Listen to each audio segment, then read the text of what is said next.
Selamat datang di Hanya Cerita Rakyat. Mari kita dengarkan kisah-kisah rakyat dan legenda Nusantara. Dahulu kala, di sebuah desa di Jawa Tengah, hiduplah seorang janda tua bernama Mbok Rondo. Ia hidup sendirian dan setiap hari berdoa agar diberi seorang anak. Suatu malam, doa Mbok Rondo dijawab dengan cara yang tak terduga. Tiba-tiba muncullah seorang raksasa tinggi besar. Suaranya menggelegar. "Aku bisa memberimu seorang anak. Tapi ada syaratnya. Saat anak itu beranjak dewasa, ia harus kuserahkan padaku."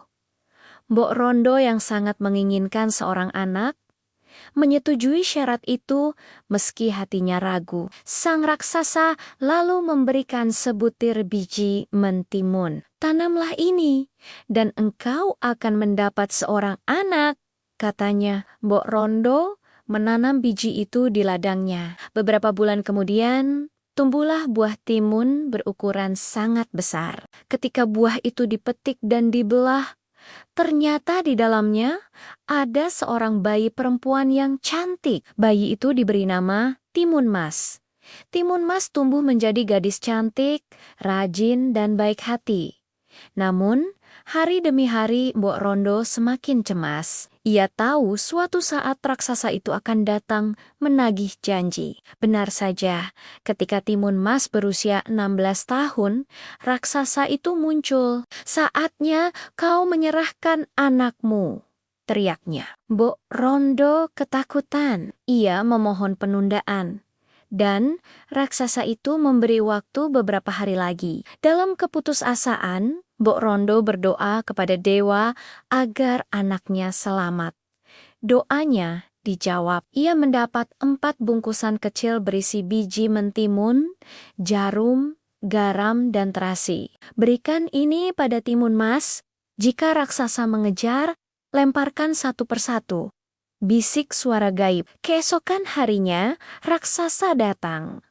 Timun Mas pun lari sekencang-kencangnya. Sang raksasa mengejar dengan langkah-langkah besar. Timun Mas lalu melempar bungkusan pertama. Seketika, tanah berubah menjadi hutan lebat dengan pohon-pohon tinggi menjulang. Raksasa menerobos dengan susah payah, namun ia berhasil keluar.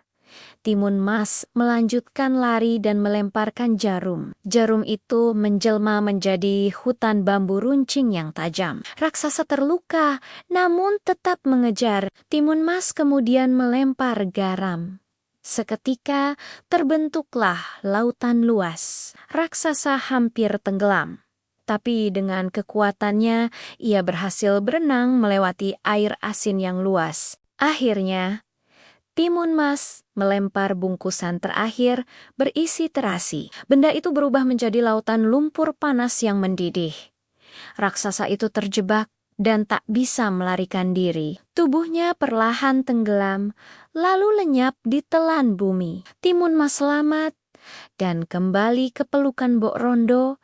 Sejak saat itu, mereka hidup bahagia tanpa ketakutan lagi. Kisah Timun Mas menjadi legenda tentang keberanian, kecerdikan, dan cinta seorang ibu. Deskripsi: legenda Timun Mas dari Jawa Tengah adalah cerita rakyat tentang keberanian seorang gadis melawan raksasa jahat dengan kecerdikan dan doa ibunya. Kisah ini syarat makna moral tentang keteguhan hati, doa, dan keberanian menghadapi bahaya. Terima kasih sudah menonton. Jangan lupa subscribe, like, dan bagikan agar lebih banyak orang mengenal cerita rakyat Nusantara.